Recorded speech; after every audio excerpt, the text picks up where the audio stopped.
What's up everyone, Darcblade here with a patch information video for Cyberpunk 2077. This is regarding patch 1.1, which was released on the 22nd of January, so I'm a little bit late in getting this video out, but nonetheless in delaying this video it's allowed me to cover some disappointing news regarding this patch.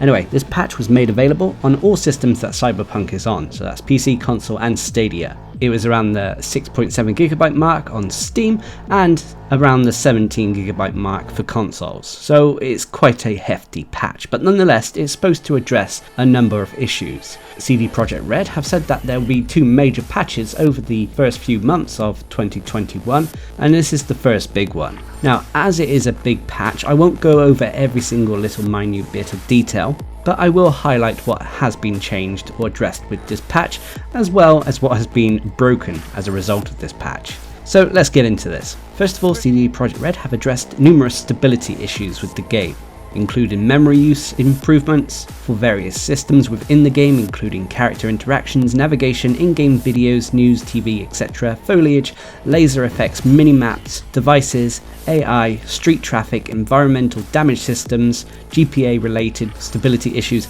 and more. So this is a lot of under-the-hood stuff, which should make things more stable, especially when it comes to the PlayStation 4 and Xbox One.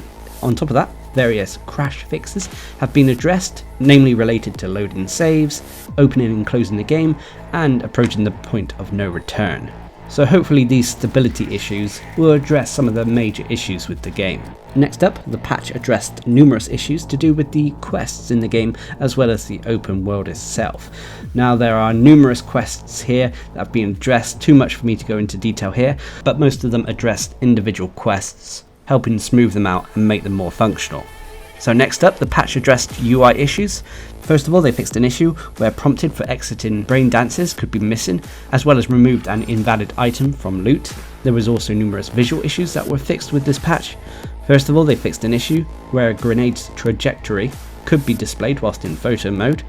They fixed particle hues appearing pink when viewed close up, and they fixed cars spawning incorrectly in the reported crime Welcome to Night City. This patch also addressed some achievements and trophy bugs. Well, one really. They fixed an issue to do with the jungle achievement, preventing it from being completed. They then went on to fix some miscellaneous ones, including addressing issues responsible for saves getting oversized, related to the modifier indicating if the item is crafted, and thus trim the excess size from already existing saves. This was a bug that was prominent in the game, where basically if you crafted too many items your save would be corrupted.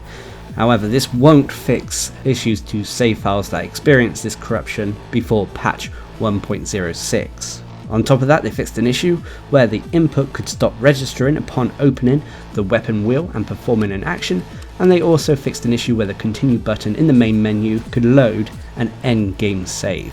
So a few miscellaneous bug fixes there. The one in regards to the saves getting oversized is definitely welcome. There were a few platform specific fixes, for example the PlayStation, the performance and optimization of crowds on various PlayStation systems has been addressed, as well as various crashes.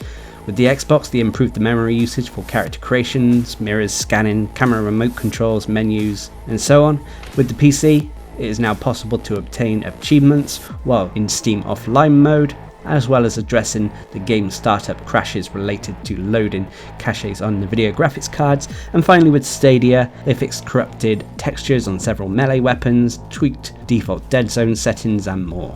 So there are quite a few fixes with this patch. The stability issues, as well as addressing the save file corruptions, are definitely the biggest highlights with this patch, but it's not going to make the game any better, not yet at least anyway.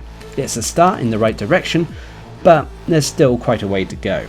On top of that, this patch has actually caused a bug that could be considered a game-breaking bug in all honesty. Basically, when you're completing the quest Down on the Streets, which is one of the main story quests that sees V interacting with the NPC Takamura at the Channel Street docks in Japantown, Takamura will call you but will remain silent, simply staring at V. Basically you'll have his face in the corner of the screen and it won't go away, and this will prevent you from continuing at all. It will prevent you from progressing through the story and so on.